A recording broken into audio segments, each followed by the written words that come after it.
ಈಗ ನೀವೇನು ನೋಡ್ತಾ ಇದ್ದೀರಿ, ಇದು ಚೋಳೂರು ವೆಂಕಟೇಶಣ್ಣವ್ರು ಮಾಡಿರುವಂತಹ ನೀರಿನ ಒಂದು ಮಾಡೆಲ್ ಇದು. ಓಕೆ. ಗುಬ್ಬಿ ತಾಲೂಕು ಚೋಳೂರು ವೆಂಕಟೇಶಣ್ಣವ್ರು ಮಾಡೋರಲ್ಲ, ಅದ್ರ ಮಾಡೆಲ್ ಇದು. ಅವರು ಅಲ್ಲಿ ನಿಮ್ಗೆ ಬ್ಲಾಕ್ ಪೈಪಲ್ಲಿ ತೋರಿಸಿದ್ರು. ಮಾಮೂಲಿ ಡ್ರಿಪ್ ಪ್ಲೇನ್ ಲ್ಯಾಟ್ರಲ್ ಬರುತ್ತಲ್ಲ, 16 mm ಲ್ಯಾಟ್ರಲ್ ಆಗಿ ತೋರಿಸಿದ್ರು. ಅದನ್ನೇ ನಾನು PVC ಪೈಪ್ಗೆ ಹಾಕಿ ಆಲ್ಟರ್ನೇಟ್ ಮಾಡಿದ್ದೀನಿ. ಅರ್ಧ ಇಂಚ್ PVC ಹಾಕಿ ಕೆಳಗಡೆ ಮೇನ್ ಲೈನ್ 1/4 ಇಂಚ್ ಕೊಟ್ಟು ಪ್ರೆಜರ್ ಕೊಟ್ಟಿದ್ದೀನಿ.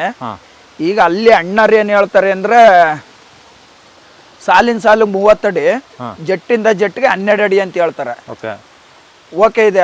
ಅದು 16 mm ಲ್ಯಾಟ್ರಲ್ ಆದ್ರೆ ಅಷ್ಟು ಹೊಡಿತದೆ. ಈಗಿದು ಒಂದ್ ಸೈಡ್ 20 ಅಡಿ ಹೊಡಿತದೆ, ಸಾಲಿನ ಸಾಲ್ಗೆ 20 ಅಡಿ ಹೊಡಿತದೆ.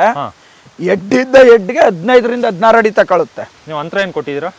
ಅಂತರ ಈಗ ನಾವು ಸದ್ಯಕ್ಕೆ ನಮ್ಮ ಜಮೀನನ್ನ ಡಿವೈಡ್ ಮಾಡ್ಕೊಂಡು 12-12ಕ್ಕೆ ಹಾಕಿದ್ದೀವಿ.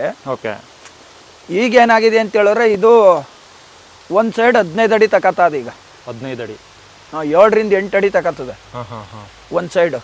ಆಪೋಸಿಟ್ ಹೆಡ್ಗಳು ಅಲ್ಲಿ ಮಧ್ಯ ಇವೆಯಲ್ಲ, ಗೊತ್ತಾಯ್ತು. ಇಲ್ಲಿ ನೋಡಿ, ಇಲ್ಲಿ ಈ ಆಪೋಸಿಟ್ ಹೆಡ್ಗಳು ಇವೆಯಲ್ಲ, ಅಲ್ಲಿ ಇವು ಅಣ್ಣರ ಪ್ರಕಾರ ಒಂದ್ ಹೆಡ್ 6 ಅಡಿ, ಇನ್ನೊಂದ್ ಹೆಡ್ 6 ಅಡಿ ಹೊಡಿತಿತ್ತು. ಈಗ ಇದು ಒಂದ್ ಹೆಡ್ಡೆ ನನ್ನ ಪ್ರಕಾರ 8 ಅಡಿ ಹೊಡಿತದೆ. ಇದು 8 ಅಡಿ ಹೊಡಿತದೆ.